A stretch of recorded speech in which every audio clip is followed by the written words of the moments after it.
ओम शांति। आज 10 अप्रैल 1991 बाप दादा के अव्यक्त रूप के चले हुए मधुर महावाक्यों पर मनन और चिंतन करेंगे। आज की मुरली का विषय है दिल तख्त नशीन और विश्व तख्त नशीन बनने के लिए सुख दो सुख लो। आज विश्व के मालिक अपने बालक सो मालिक बच्चों को देख रहे हैं। सभी बच्चे इस समय भी स्व के मालिक हैं और अनेक जन्म भी विश्व के मालिक हैं। परमात्म बालक मालिक बन जाते हैं। ब्राह्मण आत्माएं अर्थात मालिक आत्माएं इस समय सर्व कर्मेंद्रियों के मालिक हो। अधीन आत्माएं नहीं हो, अधिकारी अर्थात मालिक हो।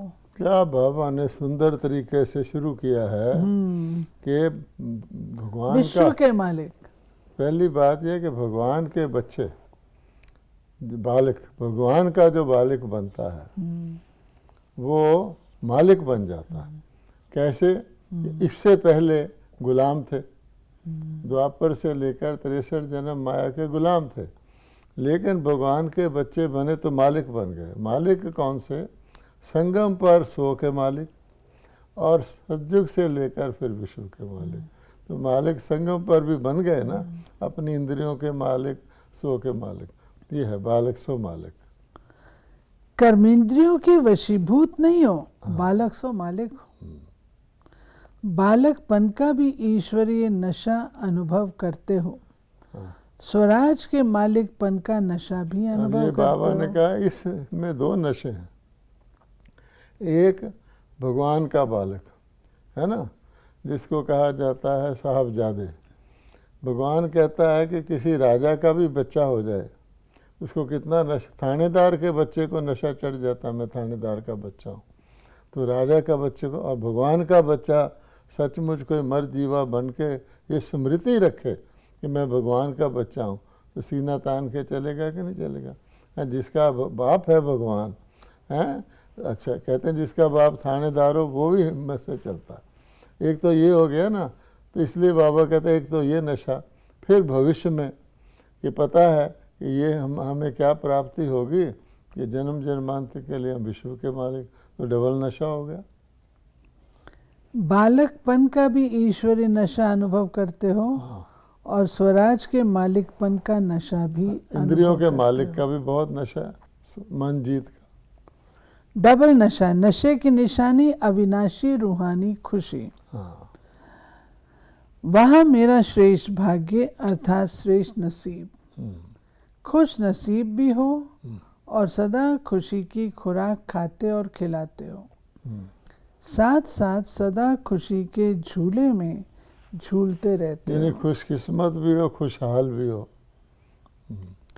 औरों को भी खुशी का महादान दे खुश नसीब बनाते हो, क्योंकि खुश को देखकर दूसरा खुशी होता है। ऐसे अमूल्य हीरे तुल्य जीवन बनाने वाले हो। ब्राह्मण जीवन का अर्थ ही है खुशी में रहना, खुशी की खुराक खाना और खुशी के झूले में रहना। ऐसे ब्राह्मण होना। जीवन ही खुशी है, खुशी नहीं तो ब्राह्मण जीवन नहीं। खुश रहना ही जीना है। अच्छा, यहाँ एक प्रश्न पैदा होता है कि क्या देवताएं ज़्यादा खुश रहते हैं या ब्राह्मण ज़्यादा खुश रहते हैं? ब्राह्मण। हम मोटे रूप से कह देते हैं ब्राह्मण ज़्यादा खुश रहते हैं। क्या देवताओं को खुशी होती है? नहीं। देखा जाए ये बड़ी वंडरफुल बात है। खुशी कोई चीज़ की प्राप्ति पर होती है। किसी को सुनाओ कि देवताओं को खुशी नहीं होती, क्योंकि आज के लोग गमगीन हैं, वो कहेंगे वाह ये कैसे हो सकता है, हमें ना खुशी है, देवताओं को तो खुशी होगी। लेकिन यही इसमें बहुत एक बात का पेचीदगी है कि ब्राह्मणों को खुशी होती है क्योंकि खुशी चढ़ती कला में होती है। आप ऊपर जा रहे हैं, नीचे से ज़रा भी ऊपर जाता है व्यक्ति को खुशी होती है। किसी के पास साइकिल नहीं, उसको साइकिल मिल जाए तो बहुत खुशी होती है। फिर ऊपर मोटरसाइकिल मिल जाए तो और खुशी होती है। छोटी कार मिल जाए, इस तरह चलता है। और जो देवता हैं उनके पास सब कुछ पहले ही है। अब उनको सुख तो है, कारों का सुख है, लेकिन वो जो खुशी होनी है, क्योंकि उनकी चढ़ती कला नहीं है। जहाँ है वहाँ के प्रारब्ध भोगते हैं, और प्रारब्ध भोगने में धीरे धीरे देखा जाए तो कम होता है। तो जिसका कम हो रहा होगा, सुख घट रहा है, सुख बहुत है, फील नहीं हो रहा, लेकिन ये है ना। आज बाप दादा सर बच्चों का पुण्य का खाता देख रहे थे। क्योंकि आप सभी पुण्य आत्माएं हो, पुण्य का खाता अनेक जन्मों के लिए जमा कर रहे हो। और देखो देवता है ना, पुण्य भी जमा नहीं कर सकते, और कलयुगी लोग भी पुण्य जमा नहीं कर सकते। तो पुण्य का खाता एक जन्म में, थोड़े से पीरियड में, जन्म जन्मांतर का जमा भी ब्राह्मण कर सकते हैं। सारे दिन में पुण्य कितना जमा किया? एक है दान करना, दूसरा है पुण्य करना। दान से भी पुण्य का ज्यादा महत्व है। पुण्य कर्म निस्वार्थ सेवा भाव का कर्म है। पुण्य कर्म दिखावा नहीं, दिल से होता है। दान दिखावा भी होता है, और दान में इच्छा रहती है कि दान करूंगा कुछ फल मिलेगा। पुण्य बिल्कुल निष्काम होता है कि अच्छा कर्म है इसलिए करना है। दिल से भी होता है। पुण्य कर्म अर्थात आवश्यकता के समय किसी आत्मा के सहयोगी बनना। ये भी फर्क है। दान व्यक्ति जो उसके पास ज़्यादा होता है उसका करता है। किसी के पास बहुत अन्न है तो थोड़ा अन्न दान कर देता है, धन है धन दान कर देता है। पुण्य है कि जिसको जो चाहिए, किसी को पानी का गिलास चाहिए, आप उसको पानी का गिलास देने के बजाय हीरों का नेकलेस भी दे दोगे, वो मर रहा है प्यासा, तो उसको उसकी पत्थर है, पानी मिलेगा तो समझेगा मेरे में जान आई। ये बहुत इम्पोर्टेंट है। पुण्य कर्म करने वाली आत्मा को अनेक आत्माओं के दिल की दुआएं प्राप्त होती हैं। दिल की दुआएं गुप्त प्राप्ति जमा होती जाती है। पुण्य आत्मा परमात्म दुआएं, आत्माओं की दुआएं इस प्राप्त हुए प्रत्यक्ष फल से भरपूर होते हैं। पुण्य आत्मा की वृत्ति दृष्टि औरों को भी दुआएं अनुभव कराती है। अब देखिए ना, पुण्य आत्मा इतनी भरपूर रहती है अंदर, दुआओं से, खुशी से, संतुष्टता से। है कुछ भी नहीं। मान लो सड़क पर एक बूढ़ी माता खड़ी है, वो कहती है बेटा मुझे सड़क पार करवा दे। अब पुण्य आत्मा क्या करेगी, अपना जा रही है फिर भी रुक करके माता को सड़क पार करवाएगी। उसके बाद उसको जो संतुष्टता मिलती है, जो खुशी मिलती है, माता की दुआ मिलती है, उसकी नज़र से जो उसको फीलिंग आती है, वो दान करने वाले को थोड़ी आएगी। पुण्य आत्मा की वृत्ति दृष्टि औरों को भी दुआएं अनुभव कराती है। उस दूसरे को भी लगता है कि ये दुआएं से इतना खुश संतुष्ट नजर आता है। पुण्य आत्मा के चेहरे पर सदा प्रसन्नता संतुष्टता की झलक दिखाई देती है। और जो बड़े बड़े धनवान होते वो भी उसको देख के सोचते हैं इसको क्या मिला है, मेरे पास सब कुछ है पर मेरे को ये मेरे चेहरे पर संतुष्टता नहीं है। पुण्य आत्मा के चेहरे पर पुण्य आत्मा सदा प्राप्त हुए फल के कारण अभिमान और अपमान से परे रहती है, क्योंकि वो भरपूर बादशाह है। अभिमान और अपमान से बेफिक्र बादशाह है। क्योंकि अभिमान किसको आता है, कुछ मिल जाए तो समझता है ये मेरे को प्राप्ति हो गई। बादशाह को तो कुछ लेने की इच्छा ही नहीं होती। इसीलिए बाबा कहता है कि जो पुण्य आत्मा नहीं है उसको कुछ मिलता है तो उसको उसका नशा उल्टा चढ़ जाता है, मेरे को कुछ मिला। पुण्य आत्मा जो है उसको अंदर की खुशी रहती है। पुण्य आत्मा पुण्य की शक्ति द्वारा स्वयं के हर संकल्प, हर समय की हलचल को, हर कर्म को सफल करने वाले होते हैं। पुण्य का खाता जमा होता है। जमा की निशानी है व्यर्थ की समाप्ति। ऐसी पुण्य आत्मा विश्व के राज्य के तख्त नशीन बनती है। तो अपने खाते को चेक करो कि ऐसे पुण्य आत्मा कहाँ तक बने हैं। किसी को आज की दुनिया में भी प्राप्ति हो जाए तो कहते हैं इसके पिछले जन्मों के पुण्य हैं जो इसको ये चीज़ मिली है, कहते हैं ना। लेकिन नंबर वार है कि सब नंबर वन है। हाँ। नंबर वार है ना। सतयुग त्रेता के विश्व के तख्त पर कितने बैठेंगे? सभी इकट्ठे बैठेंगे तो नंबर वार है।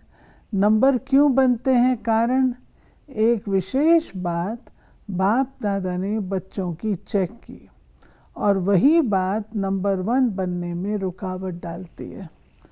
अभी तपस्या वर्ष में सभी का लक्ष्य संपूर्ण बनने का है या नंबरवार बनने का है? संपूर्ण बनना है ना। आप सभी एक स्लोगन बोलते भी हो और लिखकर लगाते भी हो, वो है सुख दो सुख लो, दुख ना दो दुख ना लो।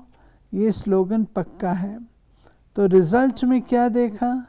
दुख ना दो, इसमें तो मेजॉरिटी का अटेंशन है। लेकिन आधा स्लोगन ठीक है। देने के लिए सोचते हैं, देना नहीं है। लेकिन लेने के लिए कहते हैं उसने दिया इसलिए हुआ, इसने ये कहा, इसने ये कहा, इसलिए ये हुआ। ऐसी जजमेंट देते हो ना, अपना वकील बन करके केस में यही बताते हो। तो आधा स्लोगन के ऊपर अटेंशन ठीक है, और भी होना चाहिए अंडरलाइन, फिर भी आधे स्लोगन पर अटेंशन है। लेकिन और जो आधा स्लोगन है उस पर अटेंशन नाम मात्र है। उसने दिया लेकिन आपने लिया क्यों? किसने कहा आप लो? बाप की श्रीमत है क्या? दुख लो, झोली भरो दुख से। तो ना दुख दो ना दुख लो, तभी पुण्य आत्मा बनेंगे, तपस्वी बनेंगे। तपस्वी अर्थात परिवर्तन। तो उनके दुख को भी आप सुख के रूप में स्वीकार करो। ये जो बात है दुख न लो, इसमें मेजॉरिटी प्रश्न पूछते हैं। हम देंगे नहीं, लेकिन कोई हमको करता है तो हमको मिल तो जाता है दुख। बल्कि दुख ना लेना आसान है, क्योंकि आपकी ऑप्शन है। सुख देना उसमें अगले की ऑप्शन है, वो ले ना ले। लेकिन यहाँ तो आपकी ऑप्शन है। बाबा हमेशा कहते कोई आपको ख़राब चीज़ देता है, आप नहीं लेना चाहते तो क्या होता है? किसके पास रहती है? बुद्ध के लिए कहते हैं, बुद्ध को किसी ने गाली दी तो बुद्ध मुस्कुराते रहे। तो उसके शिष्य ने पूछा तो बोला उसने दी, मैंने ली नहीं, तो किसके पास रही? दुनिया में भी कोई चीज़ ख़राब दे, आप डिलीवरी ना लें, उसके पास रहेगी, आप लेते क्यों हैं? ये बाबा कहता है। ऐसे हम ज़्यादातर कहते हैं मैं दुखी नहीं था, उसने दे दिया इसलिए मेरे को दुख आ गया, मेरे को गुस्सा नहीं था, उसने मुझे गुस्सा दिलवा दिया।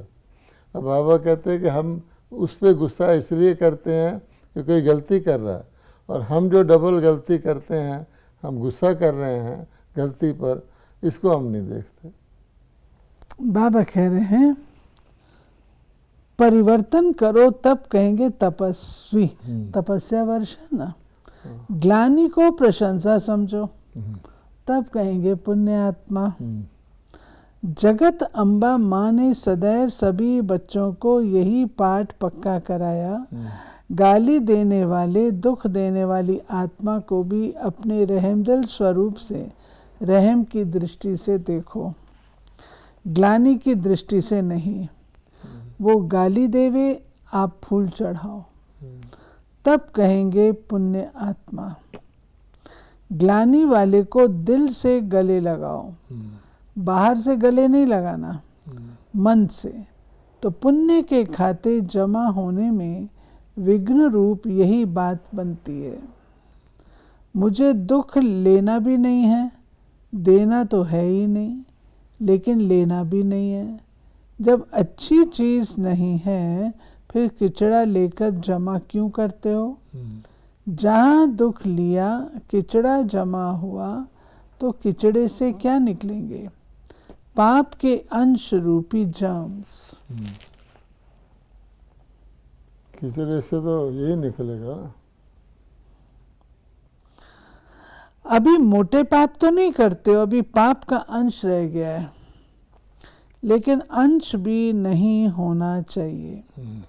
कई बच्चे बड़ी मीठी मीठी बातें सुनाते हैं। रू रिहान तो सभी करते हैं ना। एक स्लोगन तो सभी को पक्का हो गया है, चाहते तो नहीं थे लेकिन हो गया। जब आप नहीं चाहते हो तो कौन चाहता है? ऐसे हो गया। जो कहते हो गया। और कोई आत्मा है? होना नहीं चाहिए लेकिन होता है। ये कौन बोलता है? और कोई आत्मा बोलती है कि आप बोलते हो। तो तपस्या इन बातों के कारण सिद्ध नहीं कर सकेंगे। जो होना नहीं चाहिए, जो करने नहीं चाहते, वह न होना ही, न करना ही पुण्य आत्मा की निशानी है। अगर कर लिया तो फिर पाप आत्मा। बाप दादा के पास रोज बच्चों की अनेक ऐसी कहानियां आती हैं। बोलने में इतनी इंटरेस्ट वाली कहानियां करके बताते जो सुनते रहो। कोई लंबी कहानी बताने में आदती हैं, कोई छोटी बताते, लेकिन कहानियां बहुत बताते हैं। आज इस वर्ष के मिलन की अंतिम टुब्बी है ना, सीजन एंड हो रहा है। सभी टुब्बी लगाने आए हो ना, जबकि भक्ति मार्ग में भी डुबकी लगाते हैं तो कोई ना कोई संकल्प जरूर करते हैं। चाहे कुछ स्वाहा करते हैं, चाहे कुछ स्वार्थ रखते हैं, दोनों से संकल्प करते हैं। तो तपस्या वर्ष में ये संकल्प करो, सारा दिन संकल्प द्वारा, बोल द्वारा, कर्म द्वारा पुण्य आत्मा बन पुण्य करेंगे। और पुण्य की निशानी बताई कि पुण्य का प्रत्यक्ष फल है हर आत्मा की दुआएं। हर संकल्प में पुण्य जमा हो, बोल में दुआएं जमा हो। ये बहुत इम्पोर्टेंट है। यानी हमारा हर संकल्प में पुण्य, बोल में दुआएं, संबंध संपर्क से दिल से सहयोग की शुक्रिया, इसको कहते हैं तपस्या। यानी दुआएं मिले, शुक्रिया मिले, हमारा कॉन्डक्ट ऐसा हो, हमारा बोल ऐसा हो, वरना फिर क्या होता है? ये जो बाबा ने कहा संकल्प में पुण्य, बोल में दुआएं, संबंध संपर्क में दिल से सहयोग, यानी ये हमारे हाथ में है ना। हमारे हाथ में है कि संकल्प कैसा करना है। तो हम व्यक्ति को देख के अपना संकल्प के तरीका चेंज कर लेते हैं। जो हमारा फ्रेंडली है उससे हम और तरह बोलते हैं। जो न्यूट्रल है, कोई लेना देना नहीं, उससे हम खुश्क बोलते हैं। और जो कोई व्यक्ति हमें नुकसान पहुंचाने का हमें खतरा है, अंदेशा है, उससे हम बहुत ही कड़वा बोलते हैं, घृणा करने लग जाते हैं। किसी से घृणा, किसी से प्रेम, किसी से ना घृणा ना प्रेम, 3 प्रकार का बिहेवियर हो गया। तो इससे संकल्प में 3 प्रकार की प्राप्तियां होंगी। और अगर हम संकल्प में सदा ही रखें जा तेरा भी भला हो, बाबा कहता है गाली वाले देने वाले को भी गले लगाओ, तो आपकी पुण्य बनेगा। आखिर गाली देने वाला भी सोचने लग जाएगा मैं इसको कैसे गाली दूं, ये तो मेरा भला ही भला सोच रहा है, ये है ना, वो भी चेंज हो जाएगा। ऐसी तपस्या विश्व परिवर्तन का आधार बनेगी। ऐसे रिजल्ट पर प्राइज मिलेगी। हाँ फिर कहानी नहीं सुनाना ऐसा हो गया। हाँ फिर बाबा ने कहा सभी मेले में पहुंच गए, मेला अच्छा लगा कि तकलीफ हुई, हाँ बारिश ने भी स्वागत किया, प्रकृति का भी आपसे प्यार है, हाँ घबराए तो नहीं ना, ब्रह्मा भोजन तो अच्छा मिला, हाँ 63 जन्म तो धक्के खाए, हाँ, अभी तो और ही ठिकाना मिला, 3 पैर पृथ्वी तो मिली ना, इतना बड़ा हॉल जो बनाया है तो हॉल की भी शोभा बढ़ाई ना, हॉल को सफल किया ना, किसी को भी तकलीफ तो नहीं हुई ना। लेकिन ऐसे नहीं मेला करते रहना, रचना के साथ साधन भी साथ ही आते हैं, क्योंकि ज़्यादा लोग आ गए तो अकोमोडेट करने की प्रॉब्लम आती है। हॉल में बैठे हैं, बैठ तो गए, हॉल फुल हो गया, लेकिन बाबा कहते हैं ऐसे नहीं, सदा ऐसे करना। अच्छा, सर्व बालक सो मालिक, श्रेष्ठ आत्माओं को सदा हर कदम में पुण्य का खाता जमा करने वाली पुण्य आत्माओं को सदा दिल तख्त नशीन और विश्व के तख्त अधिकारी विशेष आत्माओं को सदा सुख देने, सुख लेने वाले मास्टर सुख के सागर आत्माओं को सदा खुशी में रहने वाले, खुशी देने वाले मास्टर दाता बच्चों को बाप दादा का याद प्यार और नमस्ते। फिर बाबा ने दादियों से मुलाकात की। बाप दादा ने देखा सभी महारथियों ने दिल से सबको शक्तिशाली बनाने की सेवा बहुत अच्छी की, इसके लिए शुक्रिया क्या करें, लेकिन खाता बहुत जमा हुआ, बहुत बड़ा खाता जमा हुआ। बाप दादा महावीर बच्चों की हिम्मत और उमंग उल्लास देख पदम गुणा से भी ज़्यादा हर्षित होते हैं। हिम्मत रखिए, संगठन सदा स्नेह के सूत्र में रहा है, इसलिए इसकी सफलता है। संगठन मजबूत है ना, छोटी माला मजबूत है, कंगन तो बना, माला तो नहीं बने, कंगन तो है ना, इसलिए छोटी माला भी पूजी जाती है। बड़ी अच्छी तैयार हो रही है, वो भी हो जाएगी, होनी ही है। सुनाया था ना, बड़ी माला दाने तैयार हैं, लेकिन दाने से दाना मिलने में थोड़ी सी मार्जिन है, लेकिन छोटी माला अच्छी तैयार है। इसी माला के कारण ही सफलता सहज है, और सफलता सदा माला के मणकों के गले में पिरोई हुई है, विजय का तिलक लगा हुआ है।